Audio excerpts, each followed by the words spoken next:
അമേരിക്കയുടെ ലക്ഷ്യം ഇന്ത്യ കീഴടക്കുക എന്നതാണ്. ലോകത്തെ മൂന്നാമത് സമ്പദ് ശക്തിയാകുന്നത് തടയണം. ബ്രിട്ടൻ ഭരിക്കാൻ ഇന്ത്യ കീഴടക്കിയ പോലെ കച്ചവടത്തിനായി അമേരിക്കയ്ക്ക് ഇന്ത്യ കീഴടക്കുക. ലോകത്തെ ഏറ്റവും വലിയ മാർക്കറ്റാണ് ഇന്ത്യ. 150 കോടി ജനങ്ങൾ. ഇത് പിടിച്ചെടുക്കുകയും ഇന്ത്യൻ ഉൽപ്പാദകരെ തകർക്കുകയുമാണ് US ലക്ഷ്യം. ഇന്ത്യക്കെതിരായ വൻ നീക്കം, ഇന്ത്യൻ വിപണി പിടിച്ചെടുക്കുക. ഇത് അറിഞ്ഞുകൊണ്ട് തന്നെയാണ് അമേരിക്കയ്ക്ക് 200% വരെ താരിഫ് ചുമത്തി നരേന്ദ്രമോദി അമേരിക്കയ്ക്കെതിരെ ഉരുക്കുമതിൽ കെട്ടി ഇന്ത്യൻ വിപണി സംരക്ഷിക്കുന്നത്. ബ്രിട്ടീഷ് മോഡൽ കയ്യേറ്റത്തിന് വീണ്ടും വെള്ളക്കാരുടെ നീക്കം. ഇന്ത്യൻ വിപണിയിൽ അമേരിക്ക എത്തിയാൽ ജനം നരകിക്കും, വിലകൾ ഉയരും. റഷ്യയിൽ നിന്നും എണ്ണ വാങ്ങൽ നിർത്തിയാൽ ഇന്ത്യ ഇന്ധനക്ഷാമത്താൽ മറ്റൊരു പാകിസ്ഥാനായി മാറും.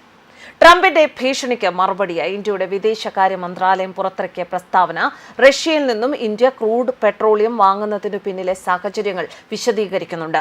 ഉക്രൈൻ യുദ്ധം ആരംഭിച്ച ശേഷം പരമ്പരാഗതമായ എണ്ണ വിതരണ ശൃംഖലകൾ യൂറോപ്പിലേക്ക് മാറി. ആഗോള ഊർജ്ജ വിപണിയെ ശക്തിപ്പെടുത്തുന്നതിന് റഷ്യ അടക്കമുള്ള രാജ്യങ്ങളിൽ നിന്നും ഇന്ത്യ എണ്ണ ഇറക്കുമതി ചെയ്യുന്നതിനെ അമേരിക്ക പ്രോത്സാഹിപ്പിച്ചിരുന്നു എന്നും പ്രസ്താവനയിൽ ചൂണ്ടിക്കാട്ടുന്നുണ്ട്. സാമ്പത്തിക സുരക്ഷയും രാജ്യ താൽപര്യങ്ങളും സംരക്ഷിക്കാൻ ഇന്ത്യ വേണ്ട നടപടികൾ സ്വീകരിക്കുമെന്നും പ്രസ്താവന പറയുന്നു.